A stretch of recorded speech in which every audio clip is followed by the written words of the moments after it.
दोस्तों, ये पेपर है 2016 की ईवीएस का। 2016 से पहले व्याख्यात्मक प्रश्न ज़्यादा पूछे जाते थे। पेडागॉजी के प्रश्न बहुत ही कम पूछे जाते हैं। नीचे दिए गए जीवों के समूह में से किनकी दृष्टि श्रेष्ठ होती है तथा वे मनुष्यों की तुलना में 4 गुना अधिक दूरी की वस्तुओं को देख सकते हैं। ऑप्शन हैं मधुमक्खी, मच्छर और तितली, बाघ, तेंदुआ और सांड, सांप, रेशम कीट और छिपकली, चील, गरुड़ और गिद्ध। दोस्तों, इसका सही जवाब है ऑप्शन डी, चील, गरुड़ और गिद्ध। ये सबसे ऊंचाई पर उड़ते हैं और मनुष्य की तुलना में 4 गुना अधिक दूरी की वस्तु को आसानी से देख सकते हैं। अगला है, नीचे दिए गए खेती करने के विवरण को पढ़िए और इस ढंग की पहचान कीजिए। एक फसल को काटने के पश्चात खेत को कुछ वर्षों के लिए खाली छोड़ दिया जाता है और इस खेती में कुछ भी नहीं उगाया जाता। इस भूमि में बांस या अन्य खरपतवार जो भी कुछ उगाता है उन्हें उखाड़ा नहीं जाता बल्कि काटकर जला दिया जाता है। यह राख भूमि को उर्वर बनाती है। जब यह भूमि खेती के लिए तैयार हो जाती है तब उसे हल्का सा खोदा जाता है। भूमि को जोता नहीं जाता और इसमें बीज छिड़क दिए जाते हैं। यह किस प्रकार की खेती है? दोस्तों, आपको जब भी खेती के बारे में कोई प्रश्न पूछा जाए तो आपको सिर्फ एक ही प्रकार की खेती आंसर लगाना है, वो है झूम की खेती। क्योंकि एनसीईआरटी में से सीटेट में केवल झूम की खेती से ही प्रश्न पूछा गया है। जब भी खेती के बारे में कोई प्रश्न पूछा जाए सिर्फ आपको झूम की खेती आंसर लगाना है। अगला है, जब कोई सपेरा अपने वाद्य यंत्र यानी बीन को बजाता है तो सांप उसकी ध्वनि पर अपने सिर को इधर उधर घुमाता है। आपके विचार से सांप वाद्य यंत्र के प्रति अनुक्रिया कैसे कर रहा है? ऑप्शन हैं उस वाद्य यंत्र की गति को देखकर, उस वाद्य यंत्र द्वारा उत्पन्न कंपनों के प्रति अनुक्रिया करके, उस वाद्य यंत्र को सूंघकर, उस वाद्य यंत्र की ध्वनि को सुनकर। दोस्तों, इसका सही जवाब है ऑप्शन दूसरा, उस वाद्य यंत्र द्वारा उत्पन्न कंपनों के प्रति अनुक्रिया करके।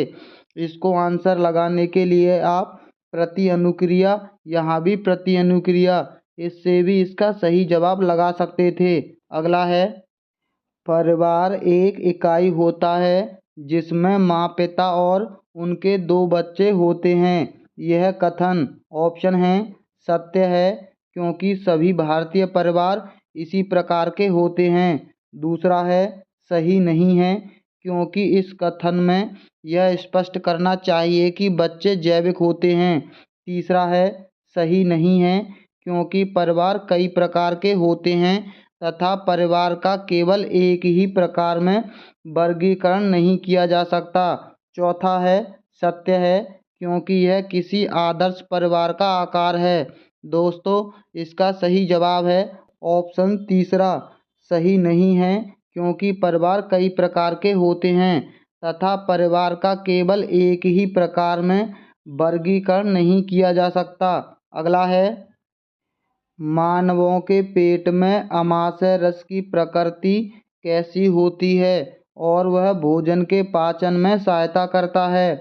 ऑप्शन हैं क्षारीय होती है, उभयधर्मी होती है, उदासीन होती है या अम्लीय होती है। दोस्तों, इसका सही जवाब है ऑप्शन डी, ये अम्लीय होती है। इसी कारण से कभी कभी आपको खट्टी डकारें भी आती हैं। अगला है, पर्यावरण अध्ययन की अपनी कक्षा में समूह क्रियाकलाप का निर्माण करते हुए आप निम्नलिखित विचारों में से किनका ध्यान रखेंगे? पहला है बच्चों की रुचियों का ध्यान हो। बिल्कुल, ये बात सही है, हमें बच्चों की रुचियों का विशेष करके ध्यान रखना है। लड़कों और लड़कियों को समान रूप से रुचिकर लगे, इस बात का भी ध्यान रखना है। इनमें मूल्यवान सामग्री लगी हो। दोस्तों, मूल्यवान चीज़ जब भी किसी ऑप्शन में आएगी उसे आप गलत समझ लीजिए। चौथा है सभी धार्मिक और सांस्कृतिक पृष्ठभूमि के बच्चों को रुचिकर लगे। ये कथन बिल्कुल सही है, यानी इसका सही जवाब है ऑप्शन तीसरा। पहला, दूसरा और चौथा कथन सही है, तीसरा कथन गलत है। अगला है, निम्नलिखित में सभी कथन पर्यावरण अध्ययन में सामूहिक रूप से क्रियाकलापों में संलग्न शिक्षकों और विद्यार्थियों के पक्ष में तर्क प्रस्तुत करते हैं। केवल एक कथन को छोड़कर। वह कथन कौन सा है? यानी इन चारों में से गलत कथन बताना है। पहला है, प्रौढ़ों के समर्थन से बच्चों को अपनी क्षमता से अधिक ज्ञान के निर्माण में सहायता मिल सकती है। दूसरा है, बच्चे परस्पर सामंजस्य और सहयोग करना सीखते हैं। तीसरा है, बच्चे दूसरे बच्चों से बात और बहस करने से अधिक सीखते हैं। चौथा है, समूह क्रियाकलापों की वजह से बच्चे अंक उपलब्धि में अच्छा सुधार प्रदर्शित करते हैं। दोस्तों, हमने आपको पहले भी बताया था, कोई भी चीज़ अगर अंकों के लिए की जाएगी तो वो हमेशा गलत होगी। इसका सही जवाब ऑप्शन डी है, क्योंकि यहाँ नकारात्मक प्रश्न पूछा गया है और अंक हमेशा नकारात्मक में आते हैं। इसका सही जवाब इसीलिए ऑप्शन डी है। अगला है, समूह कार्य से पर्यावरण अध्ययन कर रहे बच्चों की सामाजिक व्यक्तिक विशेषताओं के आकलन के लिए निम्नलिखित में से कौन सा उपकरण सर्वाधिक उपयुक्त होगा? ऑप्शन है, निर्धारण मापनियाँ, कागज पेंसिल परीक्षण, दत्त कार्य या मौखिक प्रश्न। दोस्तों, इसका सही जवाब है ऑप्शन पहला, निर्धारण मापनियाँ सबसे उपयुक्त होंगी। अगला है, नीचे पौधों के बारे में बच्चों के कुछ सहजानुभूत विचार दिए गए हैं। इनमें से कौन सा विचार वैज्ञानिक दृष्टि से ठीक है? पहला विचार है, घास पौधा नहीं है।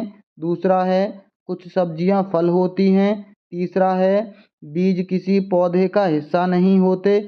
और चौथा है, गाजर और बंद गोभी पौधे नहीं हैं। दोस्तों, इसका सही जवाब है ऑप्शन दूसरा, कुछ सब्जियां फल होती हैं। ये वैज्ञानिक दृष्टि से ठीक कथन है। अगला है, कक्षा 4 की एक शिक्षिका ने अपने विद्यार्थियों से कहा, कुछ वयोवृद्ध लोगों से यह पूछिए कि जब वे जवान थे तो क्या उन्होंने कुछ ऐसे पौधे देखे थे जो आजकल नहीं दिखाई पड़ते। उपयुक्त प्रश्न के पूछे जाने पर निम्नलिखित में से किस कौशल के आकलन की संभावना नहीं है? पहला है, प्रयोग की, चर्चा की, प्रश्न पूछना की, अभिव्यक्ति की। दोस्तों, इसका सही जवाब है ऑप्शन पहला, प्रयोग की संभावना नहीं होगी, क्योंकि चर्चा करेंगे, प्रश्न भी पूछेंगे और अपनी बात भी रखेंगे। इसका अगला प्रश्न है, एक शिक्षक प्रत्येक बच्चे को अपने घरों की रद्दी सामग्री से कुछ उपयोगी वस्तु बनाने को कहता है। शिक्षक का शैक्षिक अभिप्राय नहीं है।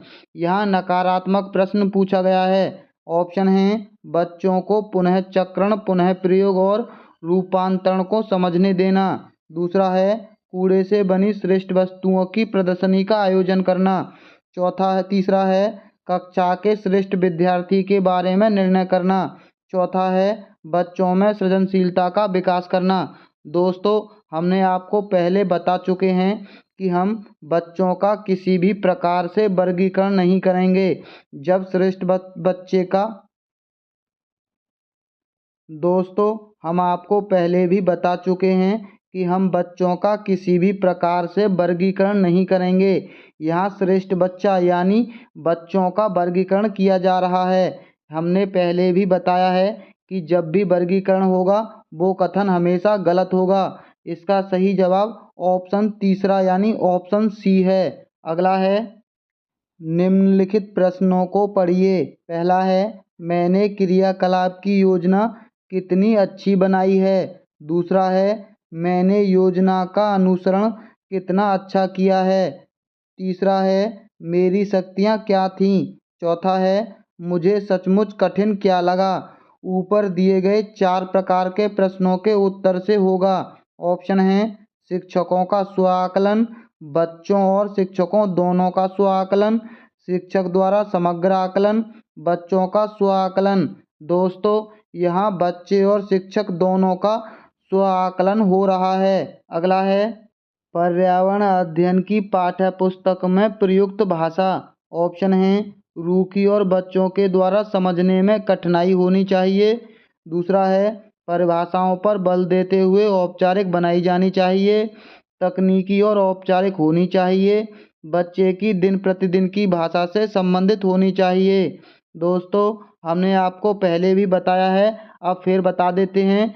जो भी चीज़ बच्चों के साथ यानी उनके बाहर के जीवन से जुड़ी होगी वो ऑप्शन हमेशा सबसे सही माना जाएगा। अगला है एक शिक्षक अपने विद्यार्थियों को विभिन्न पशुओं के चित्र देता है और उन पशुओं पर रंग भरने को कहता है जो हमारे घरों में नहीं रहते हैं। इस क्रियाकलाप का उद्देश्य क्या है? पहला है सृजनात्मकता का विकास करना, ये इसका बिल्कुल उद्देश्य होगा। दूसरा है अवलोकन का विकास करना, ये भी उद्देश्य है। वर्गीकरण कौशल का विकास करना, ये भी उद्देश्य है। डाटा संग्रह का विकास करना, ये उसका उद्देश्य नहीं होगा। उपयुक्त में से कौन सा कथन सही है? इसका सही जवाब होगा ऑप्शन चौथा।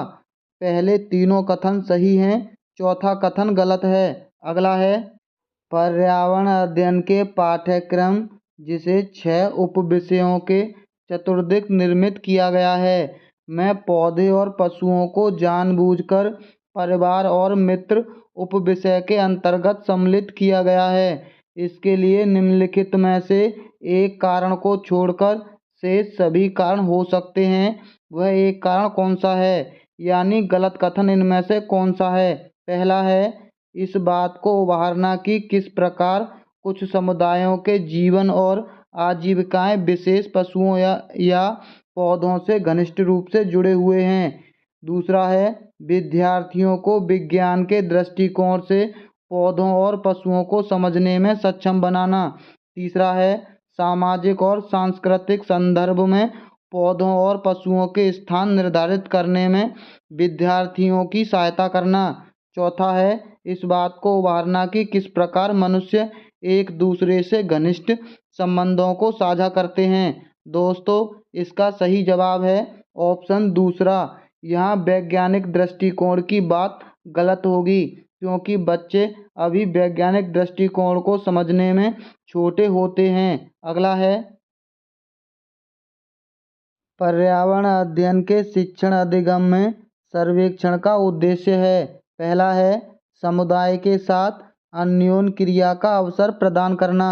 दूसरा है बच्चों को विभिन्न लोगों के प्रति संवेदनशील बनाना। चौथा है सूचना को प्रत्यक्ष प्राप्त करने का अवसर प्रदान करना। आकलन के एक अवसर के रूप में इसका उपयोग करना। उपयुक्त में से कौन से सही हैं? दोस्तों, ये चारों ही कथन बिल्कुल सही हैं। इसका सही जवाब होगा ऑप्शन तीसरा। अगला है निम्नलिखित अवतरण पर आधारित हैं। आगे के जो प्रश्न हैं वो 18 से 20 इसी पर आधारित होंगे। शिक्षक द्वारा प्रदर्शित एक कटोरे में पानी उबालने और उसका वाष्पीकरण हो जाने के प्रयोग को देखने के बाद 7 से 8 वर्ष के बच्चों के द्वारा दिए गए उत्तर इस प्रकार हैं। उत्तर हैं बच्चों ने उत्तर दिए पानी गुम हो गया, कटोरे ने पानी को सोख लिया, आग ने पानी पी लिया, भगवान ने पानी पी लिया। दोस्तों, इस पर आधारित प्रश्नों को देख लेते हैं। ये उत्तर बच्चों और उनके विचारों के बारे में क्या बताते हैं? पहला है बच्चे अच्छा अवलोकन नहीं कर पाते हैं। दूसरा है वाष्पीकरण के बारे में बच्चों के वैकल्पिक विचार हैं। बच्चों के उत्तर तर्कसंगत नहीं हैं। बच्चों की सोच गलत है। दोस्तों, इसका सही जवाब ऑप्शन दूसरा है। वाष्पीकरण के बारे में बच्चों के वैकल्पिक विचार हैं। दोस्तों, सीटेट में हमेशा एक बात याद रखना, आप बच्चों को किसी भी चीज़ के लिए गलत नहीं ठहरा सकते, चाहे वो कितना भी गलत आंसर दें या कितना भी सही। अगर आप बच्चों को गलत ठहराते हैं तो आप सीटेट में हमेशा मात खाएंगे। अगला है शिक्षक को इन उत्तरों का सामना किस प्रकार करना चाहिए? पहला है उनके विचारों तक पुनः पहुंचने के लिए एक चर्चा प्रारंभ करें। दूसरा है बच्चों को बता दें कि वे गलत हैं। तीसरा है जल चक्र का एक मानक चार्ट प्रदर्शित करें। चौथा है वाष्पीकरण की परिभाषा दें और बच्चों को उसे याद करने के लिए कहे। दोस्तों, यहाँ तो परिभाषा और याद करना दोनों ही शब्द दे रखे हैं, ये गलत हो गया। और हमने अभी बताया था कि हमें बच्चों को किसी भी आधार पर गलत नहीं बताना है।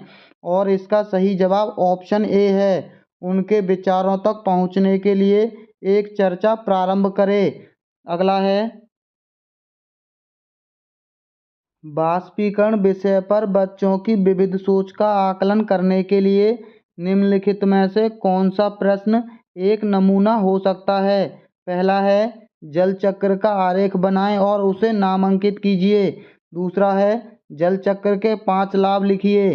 तीसरा है क्या होता यदि जल चक्र होता ही नहीं। चौथा है जल चक्र के क्रम के सोपानों की सूची बनाइए। दोस्तों, इसमें से सबसे अच्छा प्रश्न ऑप्शन तीसरा है, क्या होता यदि जल चक्र होता ही नहीं। इससे बच्चों में तर्क शक्ति और कल्पना करने की क्षमता विकसित होगी। अगला है निम्नलिखित में से कौन से राज्य जम्मू और कश्मीर के पड़ोसी राज्य हैं।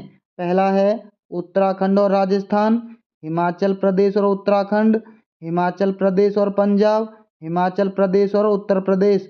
दोस्तों, इसका सही जवाब है ऑप्शन दूसरा, हिमाचल प्रदेश और पंजाब, ये दोनों जम्मू कश्मीर के पड़ोसी राज्य हैं। दोस्तों, यहाँ स्थान और घर दे रखे हैं, यानी किस स्थान पर किस प्रकार के घर पाए जाते हैं उसका मिलान करना है।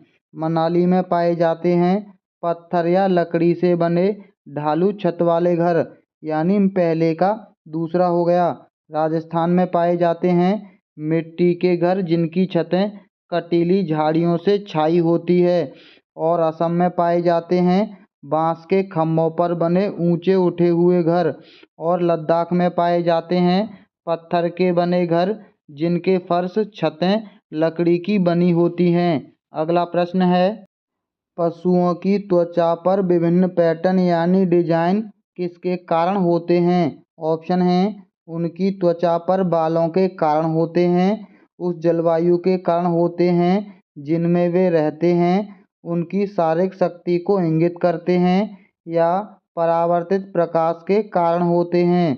दोस्तों, इसका सही जवाब है ऑप्शन पहला, उनकी त्वचा पर बालों के कारण विभिन्न पैटर्न होते हैं। अगला है जो व्यक्ति जंगल में कम से कम 25 वर्षों से रह रहे हैं उनका उस जंगल की भूमि पर और उसमें पैदा होने वाली वस्तुओं पर अधिकार है। यह जनादेश किसके द्वारा दिया गया है। पहला है भूमि अधिग्रहण अधिनियम 1984 के द्वारा, संविधान अनुसूचित जनजाति आदेश विधेयक 2012 के द्वारा, भारतीय जंगल अधिनियम 1927 के द्वारा, या जंगल अधिकार अधिनियम 2007 के द्वारा। इसका सही जवाब है ऑप्शन डी, जंगल अधिकार अधिनियम 2007 के द्वारा। दोस्तों, विशेष करके आप इस 25 वर्ष को हमेशा ध्यान से याद रखना, क्योंकि अब वर्तमान में यहाँ 15 वर्ष दे करके एक कथन और कारण के साथ प्रश्न पूछता है। अगला है निम्नलिखित में से मच्छरों द्वारा फैलने वाले रोगों का समुच्चय कौन सा है। ऑप्शन है डेंगू, मलेरिया, चिकनगुनिया, मियादी बुखार, हैजा, chikungunya, malaria, HIV AIDS, dengue, HIV AIDS, हैजा और डेंगू। दोस्तों, इसका सही जवाब है ऑप्शन पहला, डेंगू, मलेरिया और चिकनगुनिया, ये तीनों मच्छरों के द्वारा फैलते हैं। अगला है घटपर्णी पौधा। ऑप्शन हैं कीड़े मकोड़ों को आकर्षित करने के लिए उच्च तारत्व की ध्वनियाँ निकालता है। दूसरा है इसका मुंह छोटी छोटी कांटियों से ढका होता है। तीसरा है यह भारत में नहीं पाया जाता। चौथा है मेंढकों, कीड़े मकोड़ों और चूहों को चालाकी से फंसाकर खा जाता है। दोस्तों, इसका सही जवाब है ऑप्शन डी, ये मेंढक कीड़े मकोड़े और चूहों को फंसाकर खा जाता है। दोस्तों ये भारत के मेघालय में पाया जाता है और ये ध्वनि नहीं बल्कि सुगंध छोड़ता है और इसका मुंह एक पत्ते से ढका होता है। अगला है, नीचे दिए गए खाद्य पदार्थों के किस समुच्चय में लौह तत्व प्रचुर मात्रा में होता है? ऑप्शन है बंद गोभी भिंडी और गुड़ में, आंवला पालक और गुड़ में, आंवला पालक और आलू में, आंवला आलू और मटर में। दोस्तों इसका सही जवाब है ऑप्शन बी, आंवला पालक और गुड़। इन तीनों में लौह तत्व सबसे अधिक होता है। अगला है, हमारे देश के लगभग सभी भागों में मिर्च का उपयोग भोजन पकाने में किया जाता है। हमारे देश में मिर्च को लाने वाले व्यवसायी आए थे। ऑप्शन हैं ऑस्ट्रेलिया से, उज्बेकिस्तान से, दक्षिणी अमेरिका से, अफगानिस्तान से। दोस्तों इसका सही जवाब है ऑप्शन सी, ये लोग दक्षिण अमेरिका से आए थे। अगला है, निम्नलिखित में से कौन सा पक्षी कैक्टस पौधों के कांटों के बीच अपना घोंसला बनाता है? ऑप्शन हैं फाफ्ता पक्षी, शकरखोरा, बया, कलचिड़ी। दोस्तों इसका सही जवाब है ऑप्शन ए, फाफ्ता पक्षी। इसको याद रखने के लिए दोस्तों आप कांटों से हाथ फट जाता है, यानी कांटे हाथ फाड़ देते हैं और फाड़ना से फाख्ता। अगला है, किसी पशु के विषय में नीचे दिए गए विवरण को पढ़िए और उस पशु को पहचानिए। यह भालू जैसा दिखता है परंतु भालू नहीं है। यह दिन के लगभग 17 घंटे वृक्षों की शाखा से उल्टे लटक कर सोता है, इस वृक्ष पर रहता है, उसी की पत्तियां खाता है। यह लगभग 40 वर्षों तक जीवित रहता है। ऑप्शन हैं यह स्लॉथ है, लंगूर है, चिंपैंजी है या पैंडा है। दोस्तों इसका सही जवाब आप लोग हमें कमेंट बॉक्स में देंगे। अगर आपने अभी तक हमारी वीडियो को लाइक नहीं किया है तो सबसे पहले हमारी वीडियो को लाइक और हमारे चैनल को सब्सक्राइब कर लीजिए, क्योंकि हम आपको ऐसे ही बिना टाइम वेस्ट की अच्छी प्रैक्टिस कराते रहेंगे। तो चलिए मिलते हैं बहुत जल्द अगली वीडियो में।